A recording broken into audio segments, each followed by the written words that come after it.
also got into the field, like with your experience with Bud Hopkins? Uh, you mean how I got a hold of Bud, or how the two of us connected? Yeah, just the beginning for some of our newer listeners not too familiar. Well, I had that experience. So I'd gotten the book Missing Time out of the library a few months before my June 30th, 1983 incident. And when I tried to read that book, I had a really hard time reading it. I kept having panic attacks all the time. I'd read a little bit on it and then I'd think I was having a heart attack and I'd have to stop. And finally, I never finished the book. I don't think I've to this day actually finished it, but I did flip through it. I looked at the pictures and I always look at the back of a book first. I don't know why. And I had noted that there was a place in the back of that book. There was an address where you could write to the guy if you thought you'd had that experience. And I remembered that. So when June 30th, 1983 happened, months later, that book and Bud were one of the first things that came to my mind as I looked at that mark in the yard and started to remember stuff. And so I went back to the library and got the book, and I came home and I wrote like a 14-page letter with a bunch of Polaroids of the picture of the mark in the yard that whatever had happened, left.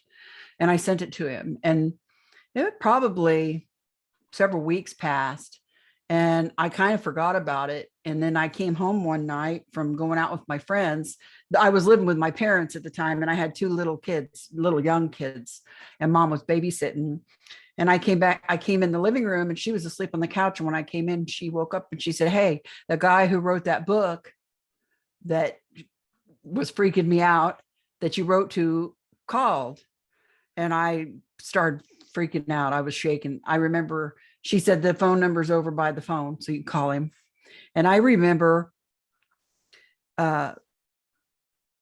picking up the phone and just feeling scared and wondering if this is what I really wanted to do, and I dialed the number and he answered and I told him who I was and that was it. 3 years later, he wrote, or I think 3 years later, Missing Time or Intruders was published. And that was about my family and me. I'm Kathy Davis in Bud's book, Intruders. All the names in Intruders were pseudonyms. Even Copley Woods is actually a pseudonym for where it all took place in Indianapolis. So that's how I met Bud. The experience that led me to write to him happened to me on June the 30th, 1983. And I always think of that particular experience as that when the finger came out of the dike and everything changed and memories came flooding back, not just of that night, but of previous things that had happened when I was younger, So, but on that night, which is this is the main story of Intruders. Like I said, I was living with my parents. I had two little kids. I was about to go cut out some patterns for a friend of mine who was a seamstress, and she made costumes. And she used to give me a little money to go help her cut out patterns. I couldn't sew, but I could cut. So I was about to go over there and I was standing at the sink washing my hands, and I was kind of just looking out the window at the backyard and the swimming pool. And I happened to notice that there was a light in the pump house at the swimming pool, which the pump house was off to the north side of the swimming pool, the end of the pool. And it was probably about as big as like a little metal shed or a mini barn, but it was made out of the same kind of a sandstone that the house tri-level was made of. And so it wasn't really very big, but I noticed the door was open and there was a weird kind of light coming out of it. At the moment, I didn't realize exactly what it was about the light that struck me odd. But I think in retrospect, I realized that the light was more whitish and less yellow, like a regular light bulb should be, Whatever it was, it kind of took me off guard. And I'm like, I pointed it out to my mom and she told me not to worry about it. My dad was working at Ford at the time on second shift. So he wasn't home yet, but so I was leaving my kids with my mom, and I wasn't thinking about aliens or UFOs or anything like that. I was thinking about burglars. I got to get in my car and leave. And I decided to check the back one more time before I went. The house was a tri-level and it had a split driveway. One part of the driveway went down to the garage that was attached to the house, and the other part went along the other side of the house, down the side of the property, past the swimming pool, and then there was a turnaround in front of my dad's workshop. So I thought, I'll go down that side road and go to the turnaround just so I can get a look at the back of the house and see if there's anyone there before I leave, even though I was just going one street over. So I did that, and I noticed that the pedestrian door to the garage that was attached to the house was open. And that struck me as unusual because we never left that door open. So, but instead of stopping, I went ahead and went on to Deanne's house because it was just, like I said, 2 minutes, the street behind us. And I called Mom and I told her, hey, the pedestrian door to the garage is open. And I was a little worried about that because, there would be stuff in the garage that people would steal. And again, she's like, no, don't worry about it. I'll lock the doors. Your dad will be home from work for long. And, if I hear anything, I've got all the doors locked. And so she really didn't seem worried about it. My mom never got scared of anything. So I'm like, okay. So I hung up the phone. And as soon as I hung up, she called right back. And she says, I want you to come home right now. And I thought, well, this is weird because she sounded kind of scared and my mom didn't sound like that. And I think my friend and her husband could hear in my voice that I was disturbed by it, because when I was talking to her, like, why, what's going on? Deanne's husband, Larry, says, tell him to call the police. That's what they get paid for. And she heard him and she said, no, I don't want anybody here but you. I'm like, okay. So I got in the car. I told him I'll be back shortly. And I went ahead and went back home, pulled up to that side drive again. And this time I parked next to the house and got out and I went into the patio. We called it the Florida room. Daddy had built this little room with windows on it, like a sunroom on the side of the house. And I went in that. Mom was in there and she's like, what are you going to do? And Dad had a shotgun set behind the trash compactor back in that room. And Mom goes, that's not loaded, right? And I said, yeah, I know it's not. Because when I moved in there with the kids, one of the things I asked my father, please don't leave the gun loaded around the house where one of the boys could get it. So we knew it was not loaded. And I said, well, you know what? Whoever I encounter out there isn't going to know it's not loaded, and I can get close enough to him to hit him with it. I thought, I'm being brave, and I'm not really a brave person at that point in my life. So that was kind of out of character for me, but I did it. Went out, walked around. I looked in the pump house. I went back behind the swimming pool and around where Dad's workshop was, because that's where the money was. And the door of the workshop looked okay. I didn't see anything back there. I did find my dog, Penny. She was crying and she was under Dad's ladder truck, which was parked out in front of the workshop, but she wouldn't come out. So I'm like, fine, stay. And I walked back and I headed towards the pedestrian door at the garage. I headed towards the garage that's attached to the house. And I walked in and I thought in my head, well, if there's anybody here, they're in this garage because I don't see anyone anywhere else. And there was a set of mattresses leaned up against the wall. And I thought, okay, if there's someone in here, they got to be behind those mattresses. And as I went to look around behind that mattress, the mattress set, I suddenly felt like I was on fire. I felt like, you guys don't know what hot flash feels like, but it was like a major hot flash inside. And then, like my skin just felt like it was on fire. And I remember thinking, oh my God, I got to get out of here right now. And I remember turning and running towards the open door. And when I hit the door, when I hit that open doorway into it, something hit me in the chest, like right here where your stomach and your chest and everything meet, right in the middle. And this light was so bright and intense that I know my eyes were closed, but I could still see it. And it hurt and it felt like it was burning. And my eyes, and I felt like I was vibrating or shaking, you know, like this, it was beyond shaking, this vibration that felt like almost every single, it's like I could feel every individual part of me vibrate. You know what I mean? It was so intense, but I couldn't move. I couldn't scream out, and I couldn't see anything but white. And I remember one thought, oh my God, I'm dead. And I thought, this is what it's like to be dead. And then I don't know how long that lasted. I always say time stopped, and people that scientists laugh at me. I don't know what it feels like when time stops. I have no idea, but it just felt like you know, when something crazy happens, everything kind of goes in slow motion. It was kind of weird like that, but it stopped.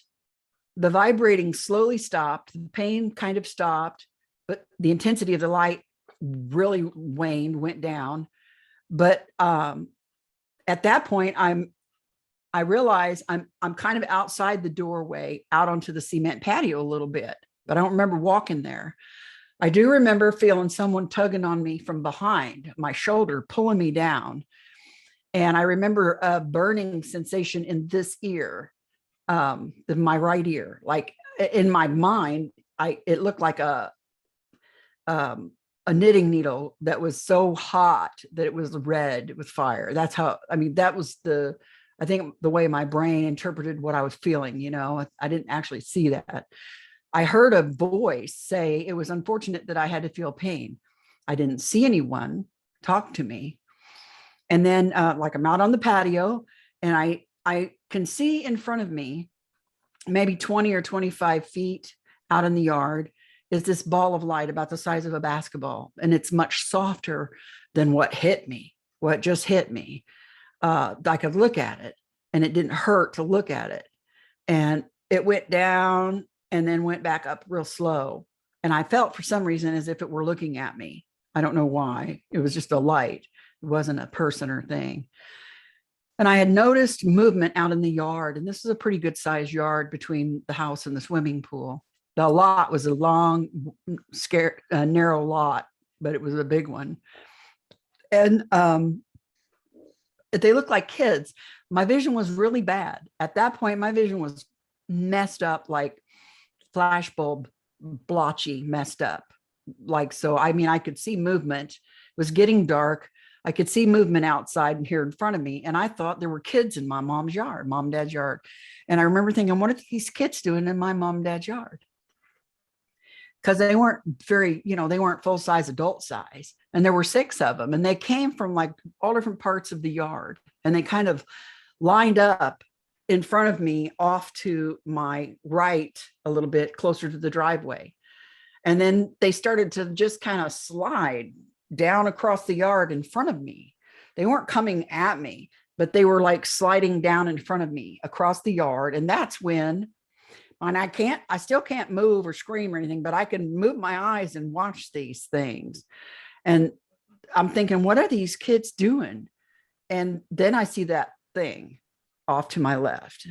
It wasn't too terribly far from me. And the ball of light was, I don't know whether the ball of light was connected to it or it was next to it, but it wasn't very big. It was shaped like an egg. It was egg shaped. It wasn't much bigger than the pump house. I mean, I've seen sheds. People have built mini barns bigger than this thing. It wasn't that terribly big. And I don't remember seeing the kids actually going in it, but they were going towards it. But when I saw it, because I kind of panicked and I didn't want to see it, but I didn't not want to see it because I was thinking in my mind, I needed to know if it was coming close to me. You know, it's like one of those things that you don't want to look at, but you can't not look at it because something in your mind is saying you have to know where this is all the time. And then I thought, oh my God, my kids. In my mind, I remember thinking, oh my God, my kids, they're in the house. And immediately I hear that voice again. Can't see anybody, but I hear someone speak to me and they say, your children are fine, you know, and in a tone that I'm like, I should take as you don't need to worry about them. And then I heard my name being called. And when I heard my name being called, it was different than the other two voices. The other two times I heard that voice, it was different. And when I heard my name being called, it was like someone snapped their fingers, and everything I just described to you was completely wiped out of my head until like 2 or 3 days later. And I remember turning. At this point, I could move, and I'm walking across the back patio, and I go up this set of little cement steps to the upper patio, which is a little porch off the kitchen, back kitchen. Mom is standing in the door. I later found out that Mom actually was the one that called my name. I didn't realize who it was when at first, but it was actually my mother that had called my name. And when I got up to where she could see me, she said, "Is everything all right?" And I said, "Yeah, everything's cool." But I'm thinking to myself at this point, I feel weird, and I don't want to go back and sew or cut, So I thought, oh, I'm going to go call my friend and see if she wants to come and we can go swimming. I mean, got this beautiful, cement swimming pool, Esther Williams pool. And it's a hot, it's almost 4th of July, and there's night lights and everything. It's real cool. She likes to come and swim over at my house. So I said, "Hey, instead of sewing, want to swim?" She's like, "Oh yeah, that's all right." She didn't ever mention how long I was gone. So it was like her and her husband were kind of shut off too, because later when Bud came and interviewed them, he was able to put together that from the time I got home to look till I called her and said, "Hey, let's go swim instead," and then came over at her house and got him, and we went back. It was like an hour and a half, but I only remember like 15 minutes, and I still don't remember much more than that. And they were disturbed by the fact that I had been gone so long, and they didn't seem to care about, because they knew when I was coming back home, I was coming to investigate something that wasn't right. And so it bothered them that they didn't realize how long I'd been gone. Because I remember Deanna saying to Bud, "Well, it can't have been that long, because I would have been, calling and finding out where she was." And he's like, "No, here's, he showed her the timeline," and they're like, "Damn." But so anyway, I went back and got her daughter, her like 13-year-old daughter or something like that at the time, and brought him back. And we went swimming. As we were walking across the backyard to get to the pool, her daughter steps on something in the yard, and we thought she stepped on a bee or something. She said her foot was numb and her leg was tingly, and we got her to the pool and we didn't see anything. So we're like, her mom's like, "Oh, get your foot in if it's a bee sting, the cold pool water, it's got chlorine in it, it's cold, it'll feel good," because we didn't see anything on her foot. So we're in the pool for a very short time, and all three of us start feeling really nauseated and nauseous, and my eyes at this point are like really hurting, burning. And my vision, I noticed that all the lights outside have like little halos around them. If you've ever been a kid and went swimming in a chlorinated swimming pool and opened your eyes for like a half an hour, and then that fuzzy halo around, that's what my eyes were doing. But I hadn't gotten any chlorine in my eyes. So my friend, she's like, "Hey, let's go to White Castle. Maybe if we get something to eat, we'll feel better," which sounds crazy, but that's how he rolled. So we started to go to White Castle, but that got aborted pretty quickly, and we decided not to. So they went home. I went home. I got up the next morning, and my eyes were swollen shut. They hurt so bad that I could hardly stand it. I couldn't open them to see. So my mother took me to the emergency room. And I don't know why this doctor was in the emergency room, but he was an actual eye doctor, not just a guy who does glasses, And I don't know what he was in there for, but they sent him back to look at me, and he had my mom.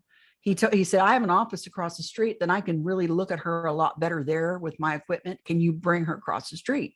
So that's what she did. And I remember when he looked in my eyes, first thing he said was, "Have you looked into the arc of a welder's torch?" And I'm like, "No." Mind you, I hadn't remembered that being hit with that bright light and all the burning and stuff at that point. So, gave me a bunch of creams and medicines. It took weeks for my eyes to heal, and they've never been right since. As a side note, in my 30s, I was diagnosed with macular degeneration and cataracts that were so severe that by the time I hit 50, I had to have brand new acrylic lenses put in my eyes. Anyway, and my vision was completely changed. But anyway, back to that weekend. So I get home, everybody comes over that following few days later on the 4th of July for a swimming party, because my whole family always showed up at mom's for swimming and barbecue and then lighting off fireworks, and so the kids all run outside, and then my nephew comes back in and he says, "Grandma, what's wrong with your yard?" And we didn't know what he was talking about. Nobody had looked out the back door or, paid any attention back there since that night. So all of the adults went out there and we're all kind of standing around this big mark. And my mom looks at it and she's like, "Oh, that's where our UFO landed the other night." And I looked at my mom and I'm like, "What in the hell did you just say that for?" I'm thinking in my mind, what the hell?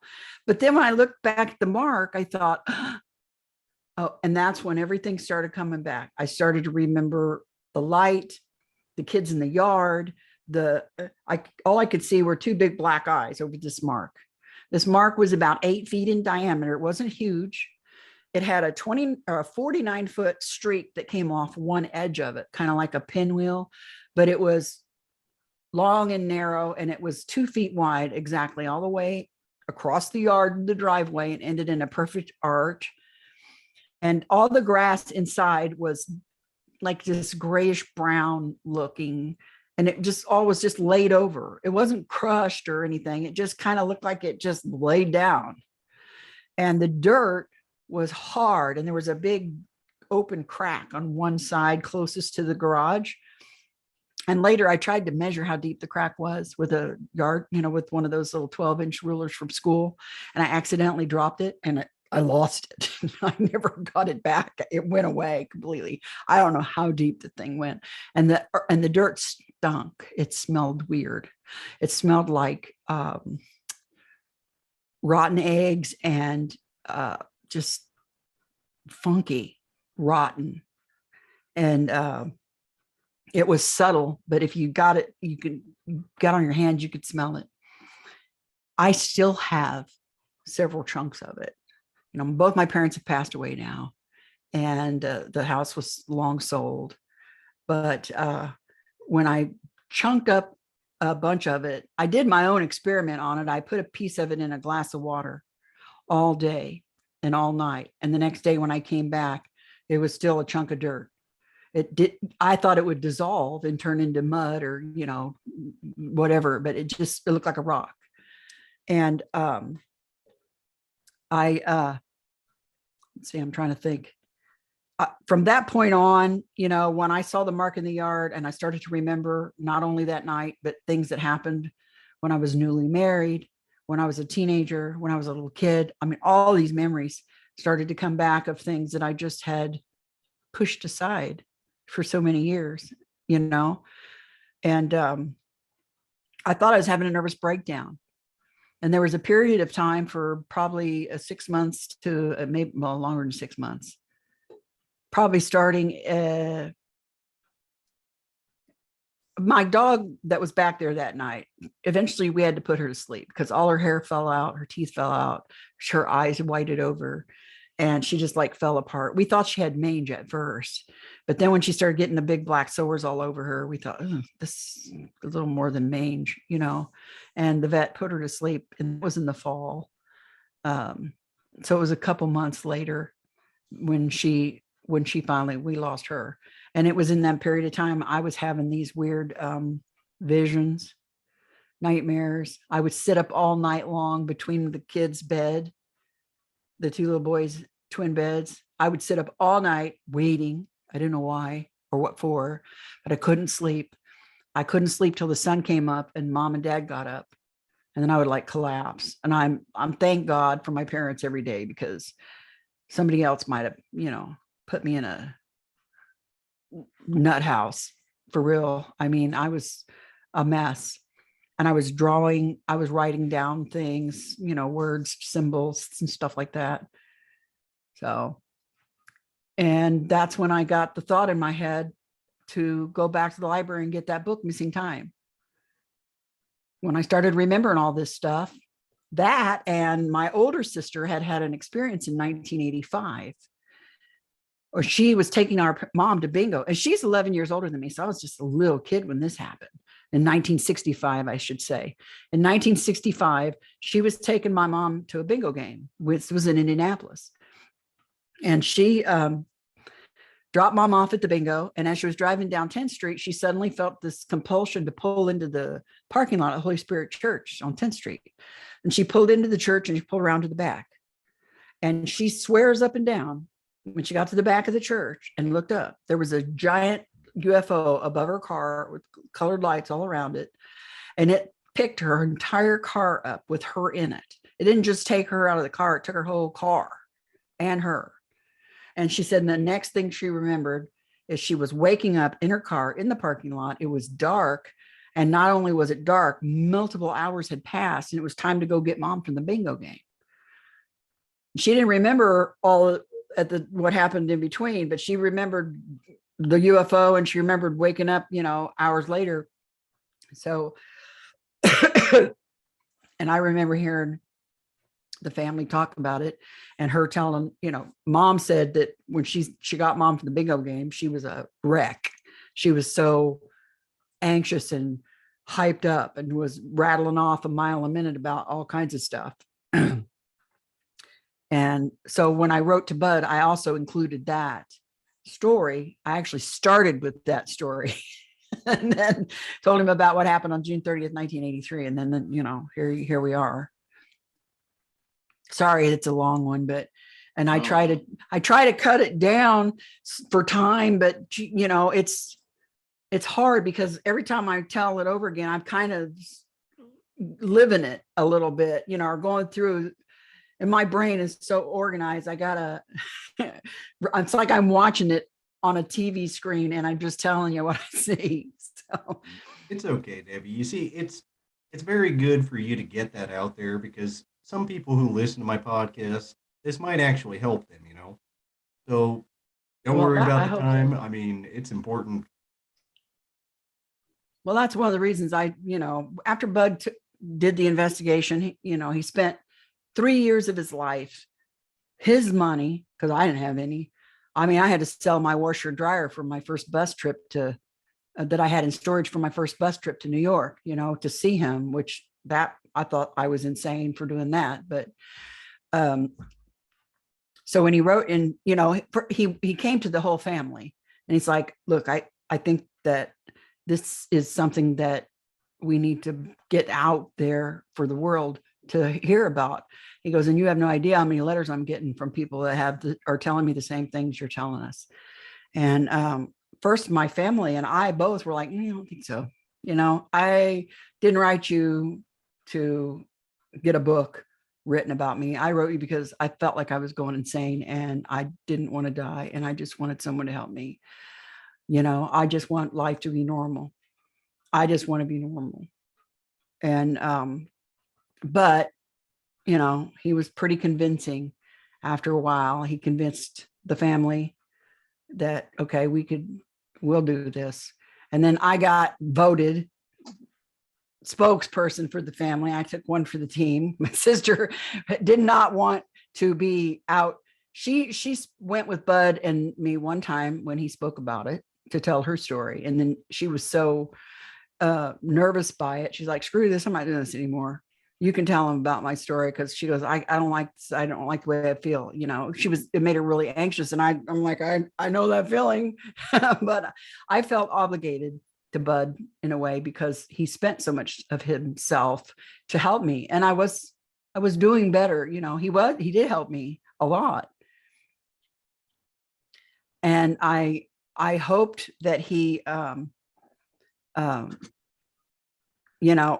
could help other people. And that's what he and I talked about. Your story is going to help a lot of people because there's a lot of people out there just like you. And he showed me a couple things that people had sent him that honestly, he thought he was doing me a favor by showing me, like this one drawing this woman had done of the gray head.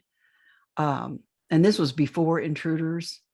was even written, and none of our story was really in public anywhere. Some people in ufology knew about it, but that was probably pretty much it. And he showed me a drawing a woman had done. I think she was in Ohio. And when he first put it on the table at Mom's, I said to him, "Was that mine? I don't remember giving you my drawing." And he goes, "It's not yours." And I said, "What?" He goes, "No, it's not yours." And he told me the name of the woman. And I think her last name was McBride, and where she was. And he said she had sent him this, that she had encountered this. And I looked at him and I said, "But that's crazy." I said, that's what came in my bedroom, back in 78. And he said, "I know."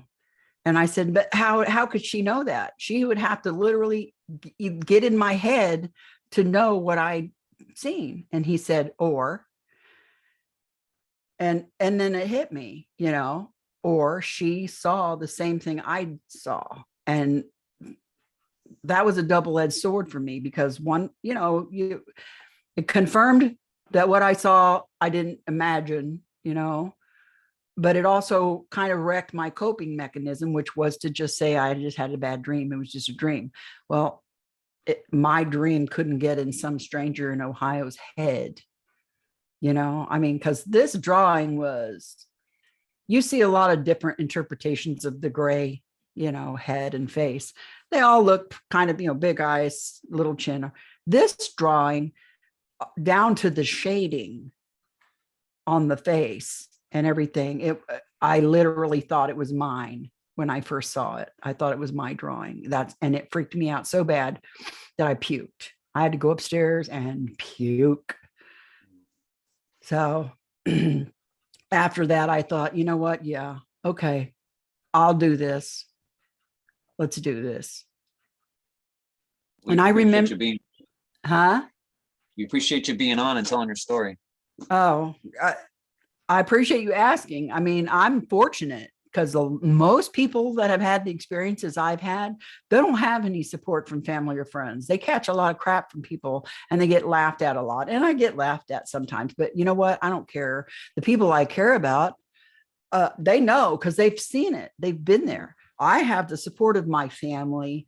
I've had the support of many coworkers, even my boss at the time, neighbors, friends. I mean, I was fortunate. I was blessed. And if I hadn't had that, now I don't know if I'd had the courage to speak out the way I did, but I was fortunate. And so I feel like I'm kind of paying it forward a little bit, so that other people know that, I was just a regular person. I was a single mom with 2 little kids trying to find my way in the world. I had got to beauty school, and I got my beauty school certificate. So I was going to be a hairdresser, figuring out a way to raise my kids and take care of my kids without a man. Nothing personal, fellas, but I felt like it was something I needed to do for myself. And thank God for my mom and dad. They helped me with that, and all this other crap dumped on me on top of it. I spent a lot of time trying to be invisible and blend in and just not notice. So when the book came out, and I accompanied Bud to some speaking engagements and some television shows and stuff. I was not thrilled. Every time I was in front of a camera or a microphone, I felt like I was going to faint, because that was not my goal, but I knew it was something I had to do to do what my goal was, which was to find other people like me. That was the only way to do it, and to help other people like me. So here I am. And I'm glad that you've done that, because everything that you told in that story, much like Bud Hopkins pointed out, let me move this real quick, it all fits a narrative that keeps on happening to people. Even with right down to the hydrophobic ground, and just touching that. You know what? Snow melted off of that mark for the first year. That mark stayed in the yard for several years, and it healed slowly like a wound. And the grass that grew in was thicker and kind of almost a purplish green color, was darker, like a hardier grass. And snow melted off of that mark for the first year. The first winter that came, we'd get a dusting of snow or an inch or two of snow, and within a half an hour, you could look out the back door and you could see that mark. The snow would literally just roll off of it. I don't have no idea why. Are you familiar with the Delphos UFO case? I've heard about it. After 38 years, it's been mentioned a couple times. Yeah, that's the one. Kansas. I don't remember if it was from the 50s or the 60s, where the little kid actually saw the smaller UFO craft. It landed, left a ring that was hydrophobic, and then when he touched it, it would make his hand go numb. Mm-hmm. I don't remember. It's been a while since I got into that one, so I don't remember if his dog also got sick.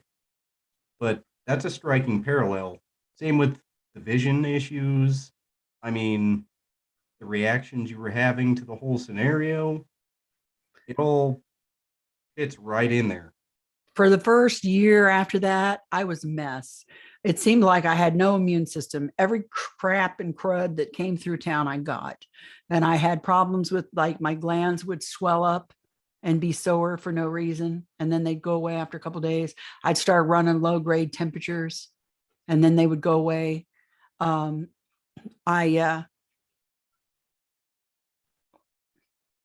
the matter? Sorry, my dog, she's sniffing. Anyway,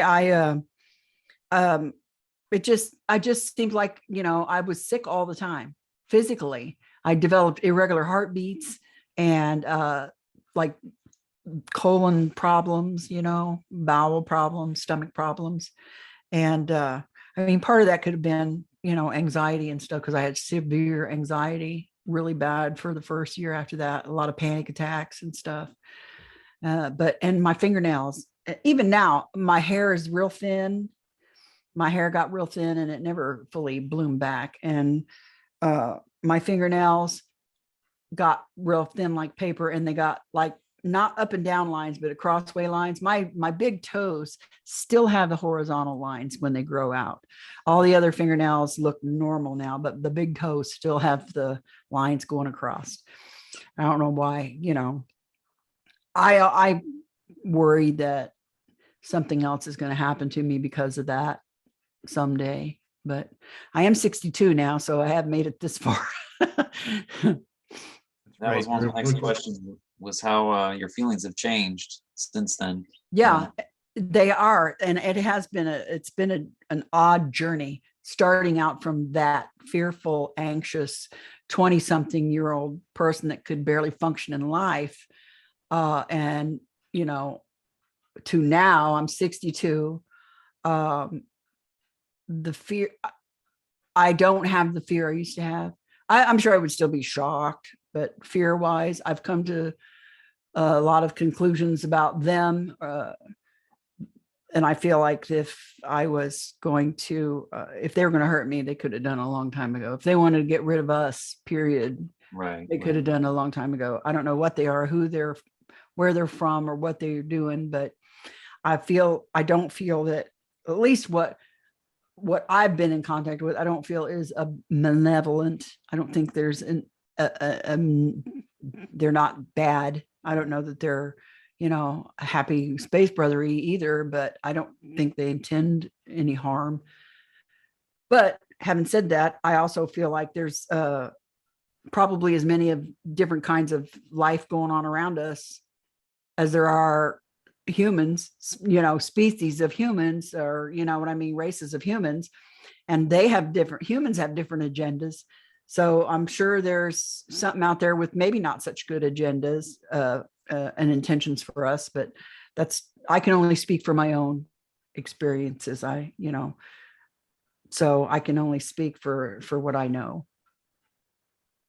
Do you feel like they had an agenda for you, or do you feel like you were just at a certain place at a certain time? You know what? For a long time, I thought, well, I'm just in the wrong place, the wrong time. But as I've gotten older and I began to realize things and change inside, I feel like this was destiny. I remember a conversation Bud and I had shortly before the book was to come out, and he took me. I was at his New York studio, and there were boxes and boxes of letters from people like me from all over the world. And he said, "Look at this kid." He said, "These people are all like you." And I said, I had this little epiphany. I'm like, what? I was in this box one time. Why me? Why was my letter the one you answered and my life the one you changed? Because honestly, there is absolutely nothing about me or my life that would be even remotely recognizable had I not met him. And he said, that's the $64,000 question, kid. And I said, I think it's destiny. And he goes, could be. So, and I feel like now at this point, I think this is why I was born. First of all, mom had my sister. 11 years it took her to get pregnant again. She went to the doctor and was told, you can't have any more kids. Not going to happen. Don't worry about it. So they quit trying. They move across town to this new house. And 6 months after they move into this house, and then we called it the UFO house because this is where the neighbors would climb up on the roof to watch UFOs in the sky and all that stuff. 6 months, I was conceived and then born. And then about 6 or 8 months after that, I was born. My brother was conceived and he was born. And then my little sister. So it's like bang, bang, bang. After almost 12 years and being told you couldn't have any more kids. So I think that's a little sketchy sometimes. But I do. I feel like there's something I need to do. And I think this is probably it. Just to be here and tell people, because honestly, I feel like for everyone like me that has a story, I mean, everybody has a story. For everyone like me that speaks out about their story, there are 50,000 people that probably have more extraordinary stories than I have that ain't saying nothing to nobody. And I want those people to feel comfortable telling their story, because I don't believe we're going to get disclosure from a government. I believe that it's going to come from whoever it is that's out there on their terms and their time. Clearly, they have the upper hand. And us, the people who've already interacted with it and had some experience, that's where it's going to come from. I want the pilots and the astronauts and all these military people and these police officers that are all afraid, that have seen, and especially pilots and military pilots who've seen lots of crazy stuff, to not be afraid to tell the world what they've seen because they're afraid of losing their job or their pension. That's not fair. And I hope that in some tiny way I can impact that, help get rid of the stigma. It seems like overall, go ahead. Oh, go ahead, Fred. You're good. It seems like overall that's what's going on with the release in June and everyone talking about UFOs now, and it's in the mainstream. It's all kind of dovetailed for me as well. So that tells me I learned a long time ago to trust in the universe and know that it will put me where I need to be when I need to be there. And the more I trust that and follow my instincts, the better it gets. And I worked in a factory for 15 years. 15 years, I worked in a factory. I had 1 week a year, basically, a vacation where I could actually do anything, as far as speaking or anything goes. And I had this other book in my head that I knew I had to get out because I ain't getting no younger. And Dad had dementia and Kathy has dementia. I don't want this to get lost in my brain, before I got it out somewhere. And so I'd been working on Extraordinary Contact for probably 10 years, because part of it is my first book with my sister, and all of the data, it was written on like Word for Window or some crazy old stuff like that. So when I transferred it all over to Microsoft Works or Word, anyway, none of the formatting transferred. So I'd have like one sentence that made sense and then 5 pages of gobbledygook. So I had to literally go in there. I didn't know how to get a program to unscramble all that. So I did it manually, and that took like 5 years. And then I added on to it and wrote more, so this is wild, because right when I finished the book, I contacted August Night Press, Robbie Graham, on the advice of Peter Robbins. and because I couldn't afford to self-publish, I had no money, you know, like for something like that. And it just so happened that Robbie and his publishing company had just gotten or were getting a contract settled with the people who owned the rights to Missing Time and Intruders to republish them and bring them out again after 30 some years. And here I come bopping along with basically the third book in a trilogy, you know, and it was like fate just weaved everything into it. I finished it during COVID. We were locked down for 7 weeks out of work and at home. And that's when I finished it and found a publisher. And then at the same time, all the stuff comes out, you know, the Tic Tac videos come out and all the big articles from mainstream media. So it was just like the universe just kind of just, you know, brought it all together and brought me to the exact place in time where I needed to be to do what I thought it was I needed to do. And so, I mean, to me, that says something much bigger than me or anybody else, but, you know, but it also it confirms to me that I'm doing what I'm supposed to be doing, that I was born to do. So. Well, even with some of the experiences you've given that have happened to you, I feel like that in itself would help a lot of people. When they hear things like that, it makes them realize they're not alone in the scenario.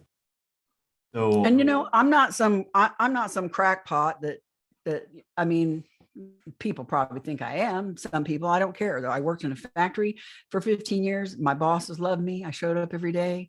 I keep a house. I have a husband. I had kids. I had grandkids. I had a life. You know, this is a part of my life, and the book, you know, is a part of my life, but it's not how I make my living. You know, I had a job. So I didn't want people, I was kind of feeling weird because I didn't want people to think, oh, she just wrote a book and, you know, she wants to make money. Look, you don't make money off this stuff. Trust me. That's why I had my great factory job for 15 years. So, but you know, I've been thankful that everything has just kind of fallen into place. Like I said, that just tells me that I'm on the right track, that I'm doing the right thing. and I'm very glad that you put that book out, because the second you did, I mean, I'm constantly watching Amazon for good research. The second you did, trust me, I pre-ordered it and I got it. Oh, I appreciate that. I hope you got some good out of it. Oh, I feel like absolutely. if I said or did, if I wrote one sentence that somebody needed to hear, then I did what I came to do, you know? Mhm. Absolutely. Yeah, I believe personally you're helping a lot of people by doing it, even Oh, I with thank my you. own research. Let me show you something real quick. I think this is podcast number 13. And I've already gone through a 3-subject notebook just on notes of your case and a ton of other ones, because I like to be thorough. So this Good, yeah. information, I like to put it out there and make sure people do get it. So trust me, you're helping a lot of people. Well, I'm glad. I appreciate that. You know, it's probably a lonely feeling for some time for you, but I mean, I guess what we're trying to say is it's, you know, there's a lot of people are just like you who witness the same thing, and everybody's trying to piece together certain things in their life, you know, and it's just interesting to me. That's why I'm in the field. I appreciate you sharing that with us. Sure, I don't have all the answers. I mean, there's a lot of people out there that it seems like they have all the answers, or they think they do. I don't. I can tell you what I remember seeing, and I can tell you there's a whole lot I still don't remember, and I may never remember. And you know, might be good with that. I don't know, but I feel like now at this point in my life, if I need to, I'll remember. But I I was my own biggest skeptic for a long time. I mean, I did all kinds of stuff trying to figure out what could make the mark in the yard, what could have caused the light in my backyard that night, all kinds of stuff. I could find people that could tell me what it wasn't, but no one could tell me what it was. Mhm. And eventually I came to the realization that I don't know what this was. And even now, Bud had a more negative view of it than I do, and he was, and Dave Jacobs is even farther off on the negative trail than Bud was.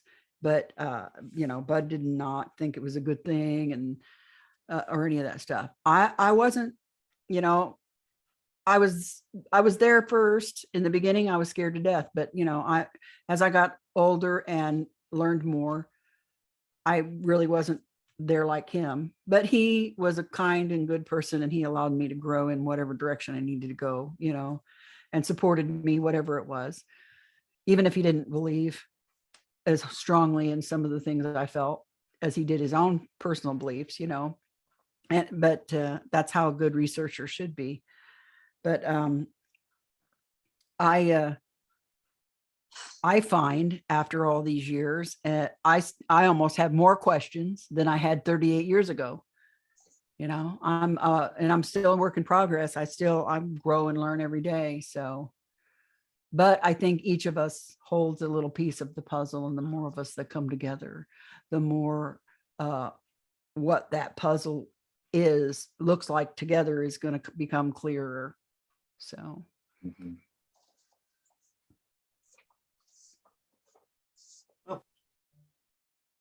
I'm just glad you came to talk to us. Like, it's hard to get a hold of some people. Like, not everybody wants to talk to you. I believe I even reached out to David Jacobs at one point, and I still haven't seen anything from him. But I suppose I hold more of a neutral kind of viewpoint of it. It's kind of like you said, if they wanted to just eliminate people, they could. Usually abductees are returned. So, I mean, I don't find it negative, but I don't exactly find it positive either. I think it's right there in the middle. Yeah, whatever damage was done to, say, my eyes, or anything else on me, I think was inadvertent. I don't think it was an intentional thing. I think it was like a side effect of something else that they didn't realize, even Travis Walton, for years, everybody saw him get hit by the beam of light and everything. And now if you go and hear him speak, he's of the opinion that he thinks they picked him up because they thought they killed him because of exposing him to that beam, and they were trying to fix what they thought they had broke, and save his life before they fixed him, or and cut him back loose. So Yeah, I've heard that also. yeah, I don't think that, at least, like I said, I can only speak for my own experience, for my own, what I've seen. And I don't feel any of that was malevolent in any way. As a matter of fact, I almost feel protected. I know this sounds a little crazy, like none of it, not like none of the rest of it does, but I almost feel like, I almost feel a little bit protected. Like, I mean, I had a psychic one time, an old psychic lady that my little sister used to love to go to. And I went, and she laughed, threw her head back, and she goes, "Oh my God." She goes, "The spirits are all around you. They really get a big kick out of you and the things that you do." And I'm like, "Okay." She said, "It's like a party around you." I said, "Okay, thanks. I wish I could access it, but I do. I feel almost protected sometimes. Like, I don't know how to describe it. I got COVID in the beginning of August. I had my vaccines because I'm old and I got a lot of health issues, with the stomach and all that. And, like, I'm 62, so I did get my vaccination. So it was 4 months out from my second vaccine, and I got COVID. And I wasn't terribly sick, thank God. I did not feel good for about 7 days, and everything tasted like metal and and chemicals, and so it affected my taste a little bit. But one night, my husband and I were sleeping in separate rooms. I was quarantined from the household, and I always fall asleep with the TV on, and something to block out my mind, the sound.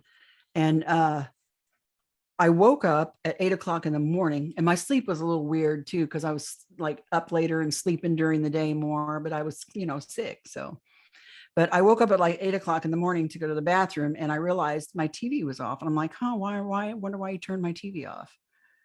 Because he never normally would not come in and do that, and really shouldn't be in there with me because I'm quarantined. But I thought, why did he turn my TV off? I got up and went to the bathroom, went back to bed, went back to sleep. And while I was laying there in bed, I heard people in my room talking in a language that I didn't understand. And it was kind of muffled, like they were kind of far away. And I opened my eyes. And when I opened my eyes, there was no one in the room. The room was still dark because I had room darkening curtains because I was a night shift worker for 15 years. And the TV wasn't on. And I thought, that's weird. And I closed my eyes again, and I heard them, and they start talking again. And I felt like they were talking about me. They weren't talking to me, but they were talking about me. And I fell back asleep.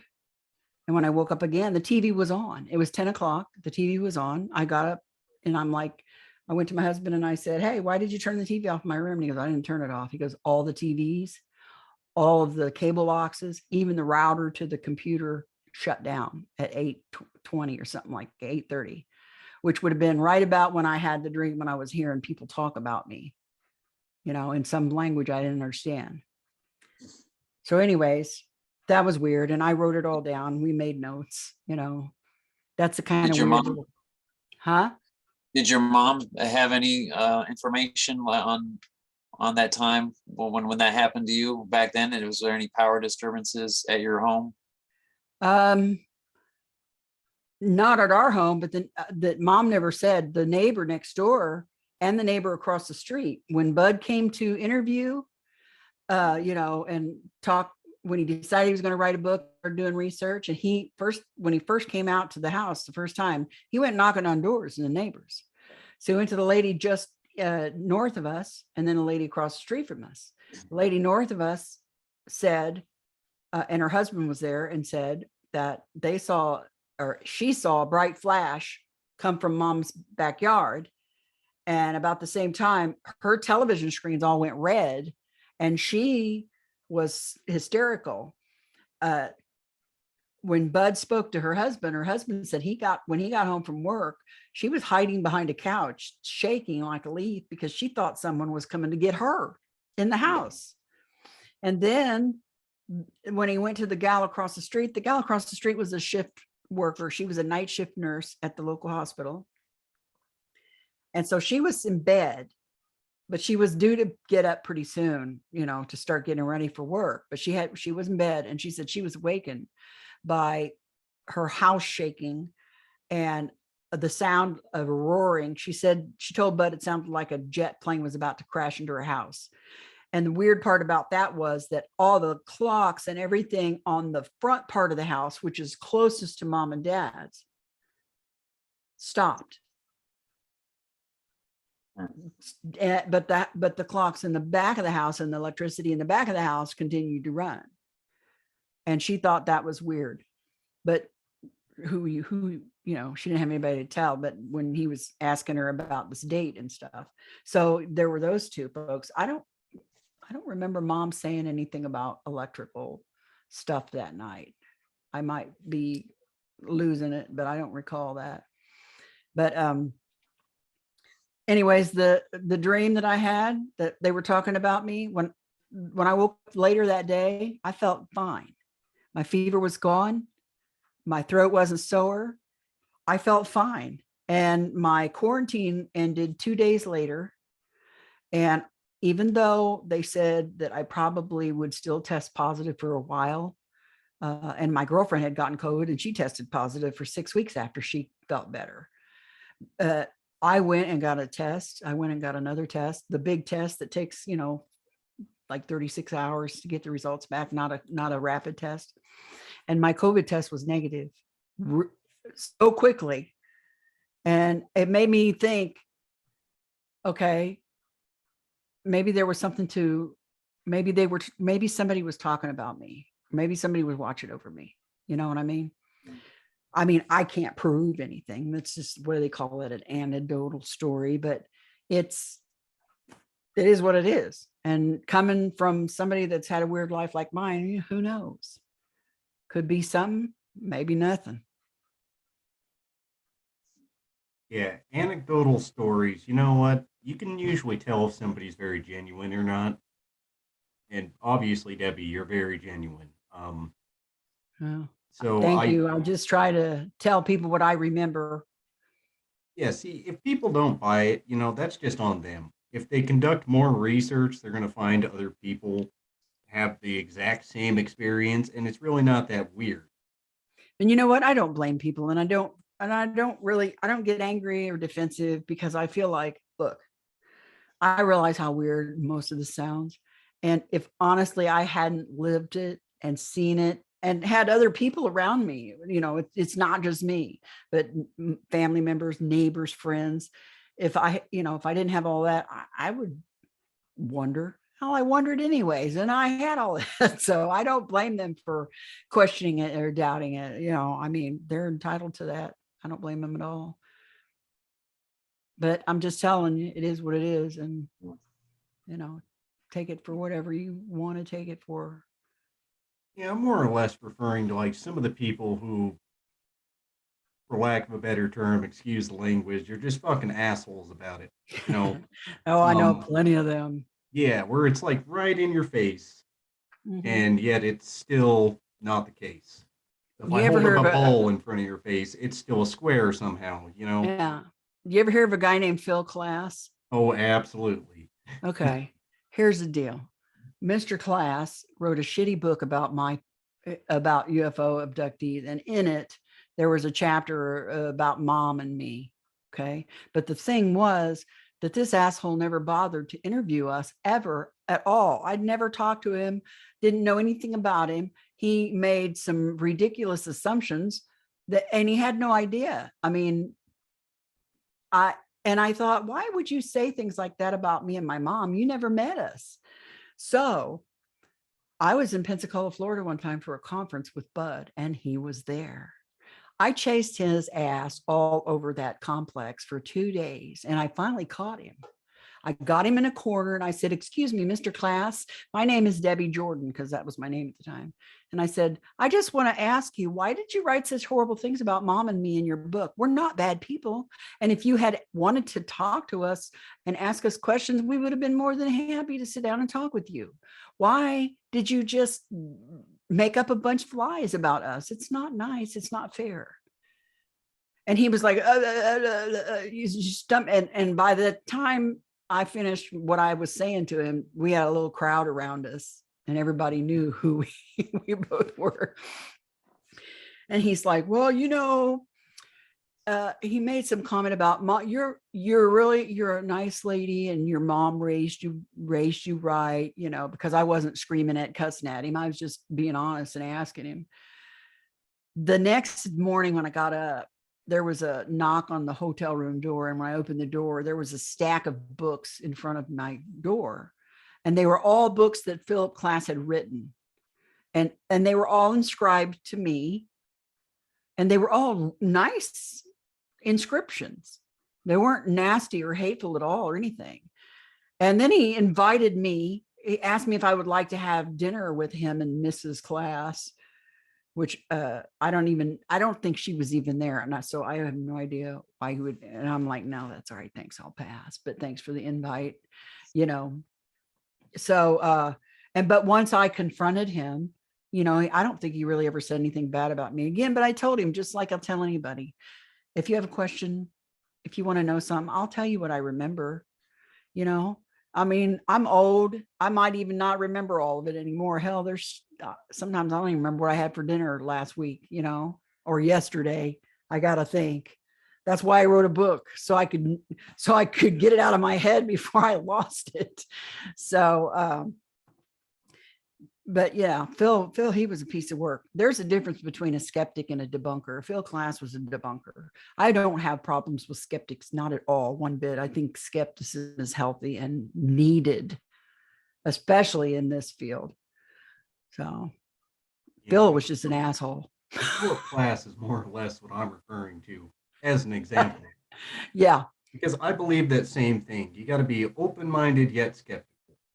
So Right. that's kind of where I go with that. And Philip Class in general, he was well known for doing that on many different occasions, including the Travis Walton case, actually. Yeah.